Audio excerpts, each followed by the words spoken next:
Turkey ने bachelors, masters और PhD के लिए फुली फंडेड स्कॉलरशिप अनाउंस कर दी है, जिसमें ना तो आइल्स की रिक्वायरमेंट है, ना एक्सेप्टेंस लेटर की रिक्वायरमेंट है और ना ही आपको एप्लीकेशन फीस पे करने की जरूरत है। फुली फंडेड स्कॉलरशिप पे एवरीथिंग इज फ्री। इसके साथ ही साथ आपको मंथली स्टाइपेंड भी दिया जाएगा। Hello friends, hope you are all doing well. आज हम टर्की की बल्सलरी स्कॉलरशिप के बारे में बात करेंगे, जो कि टर्की की सबसे बड़ी स्कॉलरशिप है। बहुत सारे इसमें बैचलर्स, मास्टर्स और पीएचडी की स्कॉलरशिप से काफी आसान तरीका है अप्लाई करने का। इनकी रिक्वायरमेंट भी बहुत इजी है।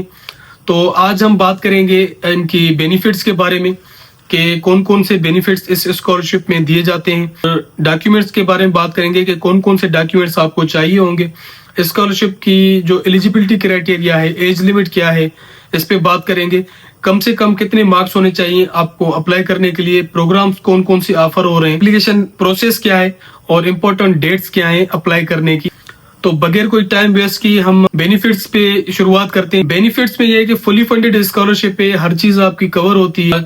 उसके साथ ही साथ आपको 4500 टर्किश करेंसी आपको दी जाती है for bachelors and for masters आप 6500 टर्किश करेंसी दी जाती है और फॉर पीएचडी आपको 9000 टर्किश लीरा दिए जाते हैं। इसमें आपको अकोमोडेशन भी प्रोवाइड किया जाता है। आपको अलग से उसको अरेंज या मैनेज करने की या पे करने की बिल्कुल जरूरत नहीं होती। All is done by university. उसके साथ साथ आपकी जो मेडिकल इंश्योरेंस होती है वो भी यूनिवर्सिटी की तरफ से पे की जाती है। फ्लाइट टिकट्स की अगर हम बात करें तो जब आप जा रहे होते हैं टर्की में तो उसकी आपको टिकट भी आपको टर्की की तरफ से मिलती है और जब आप ग्रेजुएट हो जाते हैं, आपकी डिग्री कंप्लीट हो जाती है, तो आपको रिटर्न टिकट भी इस स्कॉलरशिप में मिलता है। डॉक्यूमेंट्स की हम अगर बात करें तो डॉक्यूमेंट्स में आपके पास फोटोग्राफ होना चाहिए जो कि 1 साल से ज्यादा पुराना ना हो। उसके अलावा काफी मैंडेटरी और इम्पोर्टेंट डॉक्यूमेंट, पासपोर्ट आपके पास होना चाहिए। पिछले साल जब मैंने वीडियो बनाया था तो बहुत सारे बैचलर्स के स्टूडेंट्स थे जो मुझसे ये सवाल कर रहे थे कि क्या हम पासपोर्ट के बगैर अप्लाई कर सकते हैं। इस क्वेश्चन का आंसर है big no. You can't apply without passport. Passport is mandatory. It's your identity in abroad.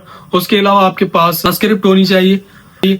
अगर आप अप्लाई कर रहे हैं फॉर बैचलर तो आपके पास इंटर की ट्रांसक्रिप्ट होनी चाहिए और अगर आप अप्लाई कर रहे हैं फॉर मास्टर तो आपके पास बैचलर्स की ट्रांसक्रिप्ट होनी चाहिए। और इसी तरह से अगर आप अप्लाई कर रहे हैं पीएचडी के लिए तो आपके पास मास्टर्स की ट्रांसक्रिप्ट होनी चाहिए। ट्रांसक्रिप्ट के बाद आपके पास डिग्री होनी चाहिए। 2 रिकमेंडेशन लेटर्स चाहिए होंगे। स्टडी प्लान या मोटिवेशन लेटर आपको चाहिए होगा for bachelors and masters. But for PhD आपके पास रिसर्च प्रपोजल चाहिए होगा। रिसर्च प्रपोजल में आप मोटिवेशन लेटर अपलोड नहीं कर सकते। पीएचडी के लिए क्लियरली इनकी वेबसाइट पे लिखा हुआ है कि आपको रिसर्च प्रपोजल बना के वही अपलोड करना पड़ेगा।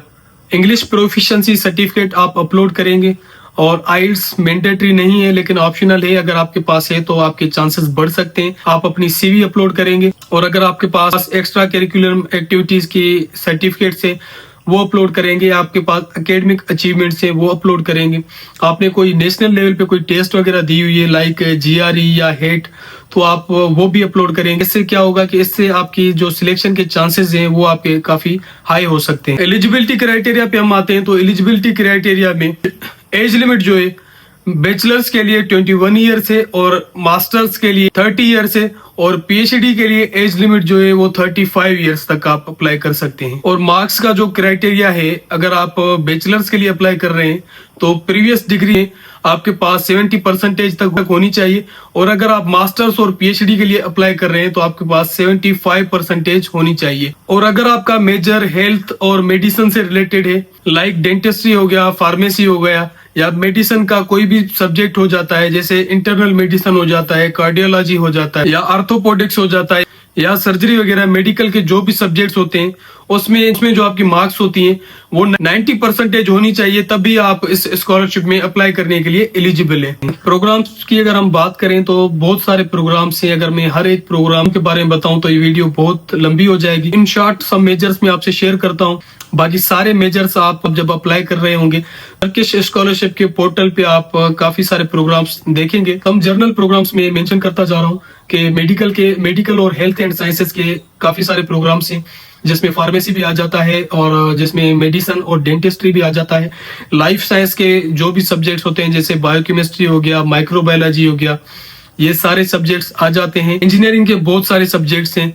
बिजनेस और इकोनॉमिक्स के काफी सारे सब्जेक्ट्स हैं, आर्ट्स और कल्चर के काफी सारे सब्जेक्ट्स हैं। आर्ट की वैसे स्कॉलरशिप बहुत कम होती है, लेकिन इस यूनिवर्सिटी में ऑलमोस्ट 20 मेजर्स मैंने इनकी वेबसाइट पे देखे थे जो कि आर्ट्स और कल्चर के लिए बिलोंग कर रहे थे। तो आर्ट्स एंड कल्चर वालों के लिए भी काफी अच्छा मौका है, वो अप्लाई करें।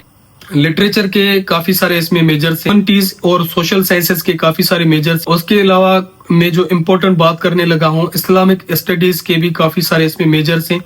वो लोग जिन्होंने इस्लामिक स्टडीज में अपना मास्टर बैचलर्स किया है, वो ज्यादातर गल्फ कंट्रीज को टारगेट करते हैं और ज्यादातर उनकी स्कॉलरशिप गल्फ कंट्री ऑफर कर रहा होता है। लेकिन टर्की बल्सलरी स्कॉलरशिप में भी इस्लामिक स्टडीज का मेजर है। होटल पे जाएंगे तो काफी सारे आपको मेजर्स इसमें फर्दर मिलेंगे। Highly recommended for those who have done their bachelors and masters in Islamic study, they must apply in Turkey बल्सलरी स्कॉलरशिप। अप्लाई किस तरह से करना है, इस पे मैं एक अलग से डिटेल वीडियो बनाने वाला हूँ और एज सून एज पॉसिबल मैं अपलोड करने वाला हूँ। लेकिन इन शॉर्ट में आपको बताता चलूं कि अप्लाई करने के लिए आप इनकी वेबसाइट पे जाते हैं और यहाँ पे आप रजिस्टर करते हैं। एक एक्टिवेशन ईमेल आ जाती है आपके अकाउंट के लिए, तो वो ईमेल 48 आवर्स के लिए वैलिड होती है। 48 आवर्स के अंदर आपको अपने अकाउंट को एक्टिवेट करना होता है, वरना आपको दोबारा रजिस्टर करना पड़ेगा। जैसे ही आप अपनी ईमेल में जाते हैं और लिंक पे क्लिक करते हैं तो आपका अकाउंट एक्टिवेट हो जाता है। उसके बाद आप लॉग इन करते हैं। लॉग इन करने के बाद आपकी जो पर्सनल और एकेडमिक इन्फॉर्मेशन होती है वो फिल करते हैं, अपनी प्रोफेशनल इन्फॉर्मेशन फिल करते हैं, आपके जो सर्टिफिकेट की कुछ इन्फॉर्मेशन होती है, लैंग्वेज के कुछ सेक्शंस होते हैं, उनको आप फिल आउट करते हैं और इन दी एंड आपको डॉक्यूमेंट्स वगैरह अपलोड करते हैं। तो जैसे ही आप डॉक्यूमेंट्स अपलोड करके सबमिट करते हैं तो आपकी एप्लीकेशन सबमिट हो जाती है। नेक्स्ट इनका एप्लीकेशन प्रोसेस क्या होता है, जब आप एप्लीकेशन सबमिट कर देते हैं एकेडमिक सक्सेस देखी जाती है, जिसमें आपकी मार्क्स वगैरह होती हैं और एक्स्ट्रा करिकुलम एक्टिविटीज होती हैं, आपके सर्टिफिकेट होती हैं, या आपकी कोई पब्लिकेशन वगैरह या रिसर्च का कोई एक्सपीरियंस होता है तो वो देखा जाता है।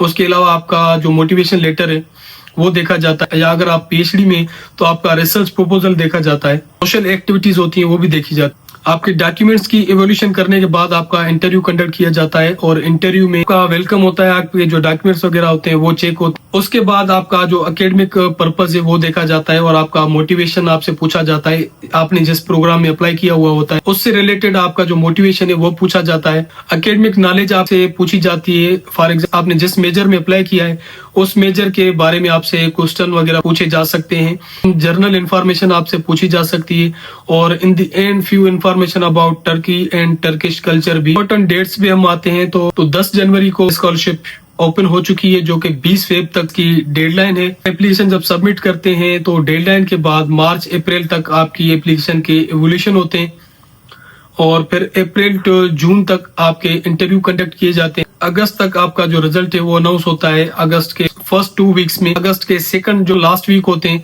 उसमें आपका वीजा भेजा जाता है, आपके डॉक्यूमेंट्स वगैरह भेजे जाते हैं और आपका जो वीजा वगैरह प्रोसेस होता है। और सितंबर में आपका यूनिवर्सिटी में अराइवल होता है। सितंबर आपके जो क्लासेस वगैरह हैं वो स्टार्ट हो जाते हैं। तो ये सारी इन्फॉर्मेशन थी टर्की बल्सलरी स्कॉलरशिप के बारे में। नेक्स्ट वीडियो में किस तरह से अप्लाई करते हैं स्टेप बाय स्टेप मैं आपको अप्लाई करके दिखाऊंगा। तो आई होप कि ये वीडियो आपके लिए काफी बेनिफिशियल रही होगी। For more videos subscribe my YouTube channel, follow my Facebook page, WhatsApp channel.